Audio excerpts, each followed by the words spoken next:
What's up, everybody? Today we are going to be taking this knockoff Halloween Ends mask that I got on AliExpress for about $11. And we're going to be turning it into a Halloween Ends mask. And I think it's going to look pretty good. So if you're at all interested in that, stay tuned. So that's what it originally looked like. This is the first layer of paint. I went with this light mocha. This is just going to be the base layer. And of course I kind of didn't really get too deep into these areas because I don't want the light, I don't want the detail to go away completely for the burnt area. But over this there's going to be a white dry brush. I think that's going to help pop the coloring of the mask, make it look a little more rotten. And then there's going to be a wash brown, maybe a green, definitely a black. But yeah, we're also going to kind of make this a custom mask. I mean, it's not going to be completely like the Ends one. It's 5 years later, so yeah, it'll be a little bit different. But yeah, I just wanted to show a quick video, and let's get to it. I also just want to clarify real quick that if you're wanting to make a screen accurate costume, get the Trick or Treat Studios masks. They come straight from the movie sculpts, and they may be a little more expensive, but you know, getting custom sculpts or knockoffs, the amount of effort you're going to be putting into a blank or a knockoff, you might as well spend the money to get a Tots mask that's already painted a decent way. This, however, I just wanted to be a completely different sculpt. Not only is it cheaper, but it's a different movie, you know. It's just I just wanted it to look a little bit different. So now I am going to start the white dry brush all over the entire mask, and then we'll do the washes.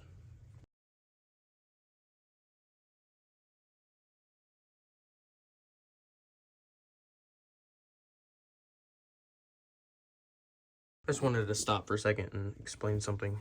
So on the areas where the mask isn't going to be picking up as much detail, like on the cheeks, this area of the chin, up here along the temple, in this area, the nose, around the eyes, the lips, those are going to be blended out, so it's not going to look this harsh. Of course, this is just to kind of get those cracks right there. You can get the detail to pop from this side.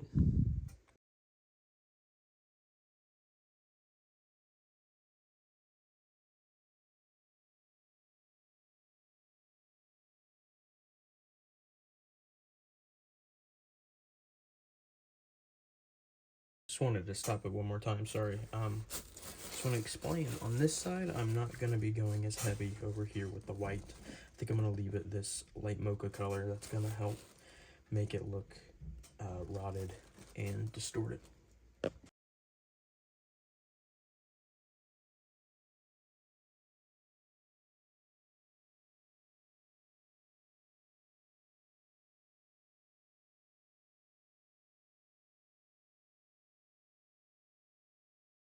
I don't know how well the camera is going to pick it up, the color difference.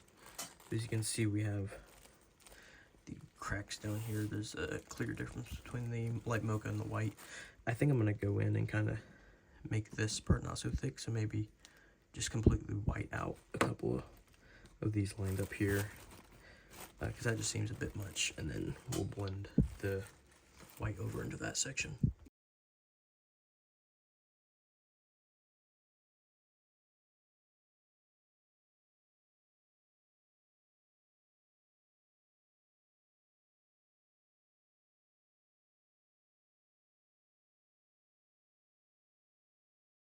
So here's what we got so far.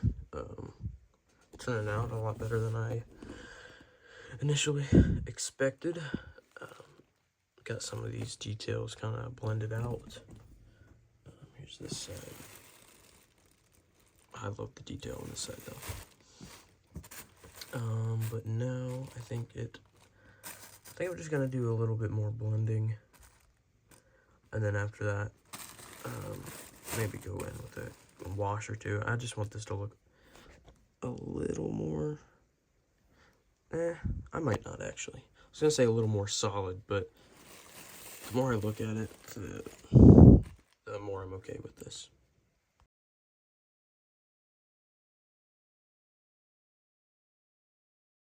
So now that we got all our white, well, our base white, I think we're gonna go in with a couple black washes first.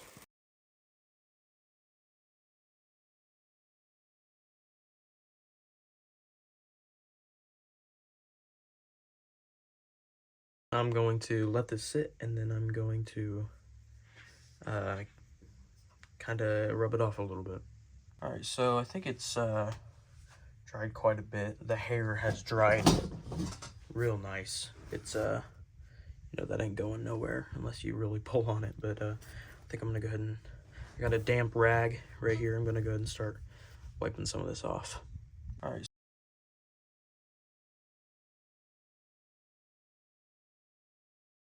As you can see, it's already starting to leave this detail like how we want it, and you know, I will have to do some touch-ups after. Of course, I haven't even started. I just did a little bit on this area, but just give it a chance.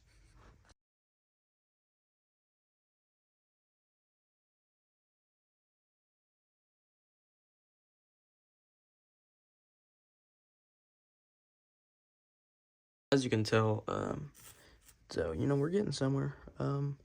Detail's starting to really pop through. It does need quite a bit of yellowing still, I think, in my opinion. And then this side, I love this so far. It's just the blending, in my opinion. And of course, it's not going to stay like this. It's going to look a lot different, but, get this eye to stay. There we go. But it really doesn't look bad at all. I think this mask's biggest issue, sculpt-wise, is this mouth. It's, this top lip is like a fucking half an inch to an inch thick. I don't know why. Strong suit, probably how deep some of the details. Not all of them need to be this deep.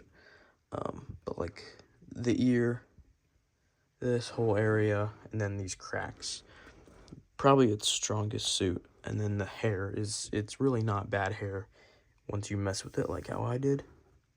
Get it to your liking. And then of course this side, but you know, that doesn't really matter. So yeah, let's keep working on it. Probably do a yellow wash next. Quickly before I do this yellow wash, pale daffodil, by the way. I just want to point out this looks almost exactly like how my first ever Halloween Ends rehaul looked. If I find the picture, I'll put it up. But they, like, I think that's just so funny how then I was just content with this. I was like, okay, I'm done. Halloween Ends, there we go. And then now I'm like about to do 800 more steps. Since then, the movie has released. There's been behind the scenes photos and videos, up close shots of the hero mask. So I just think that's funny. Something I wanted to point out. But yeah.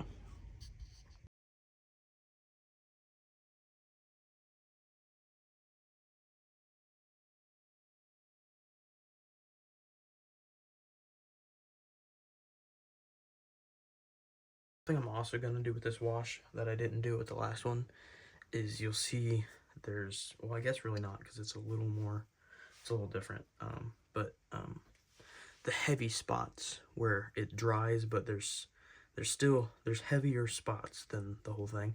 I'm actually going to go in and kind of just tap them like this, because you don't want the yellow as much in the cracks as you do on the white.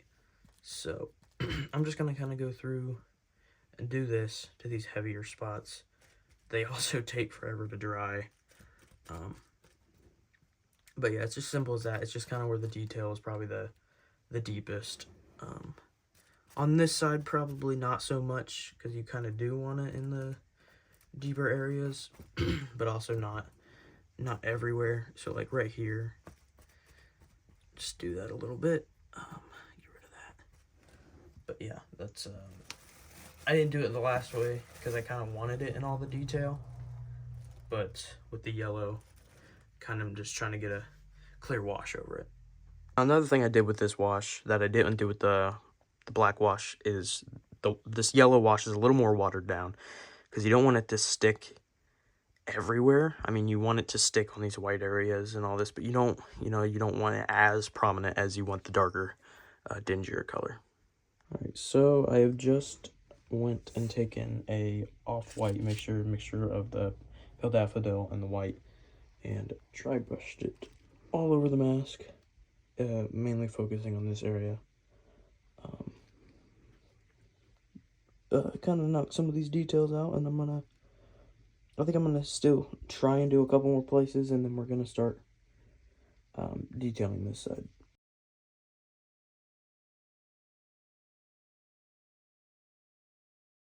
So, what I'm gonna do now, because I think I lost some of it in the dry brushing, I'm going to actually dry brush some of this yellow, very, very gently in some of these areas again, just to pick it up, like the cracks, the bullet hole around the hairline, the ears, and then help it so it kind of blends into the burnt area.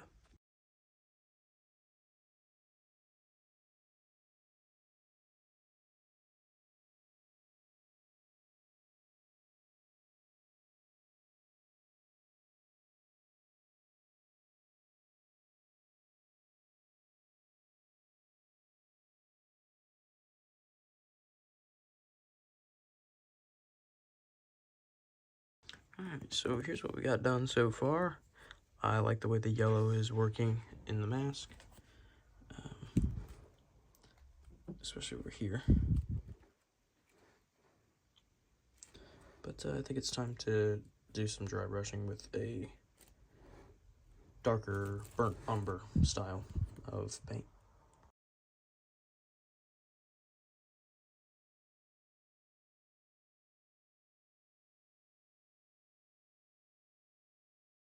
So here's what we got done so far. This is all natural lighting. I turned my little lamp off. Starting to turn out the way I want it. I went with a more of a brown oxide instead of burnt umber because it kind of looks a little more like a raw latex, which is kind of what I was going for. So I got a couple spots I need to hit a little bit before I'm going to be bringing it around to the side.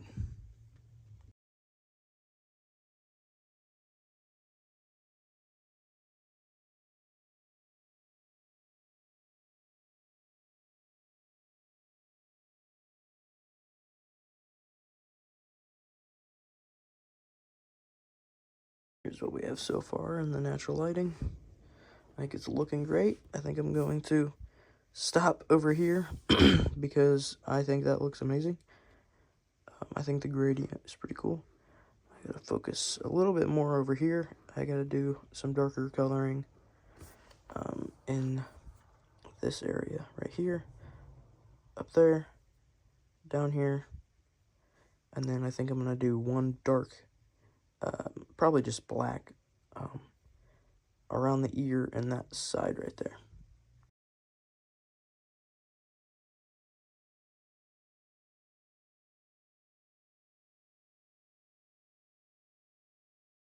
Alright, so I've got that black added where I wanted it.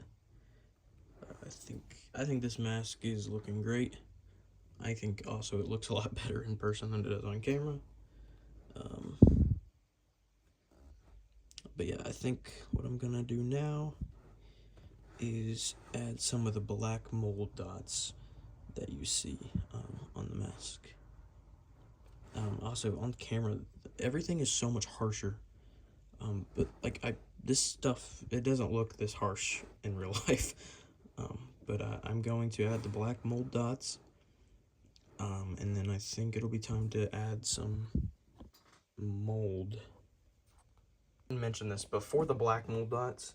I'm actually just going to be using a marker because it's probably the easiest for me. It's just gonna make them look like non-perfect perfect circles, if that makes sense.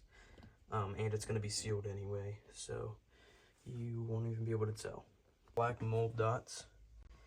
I usually add a little bit more than everyone else. I just like it that way.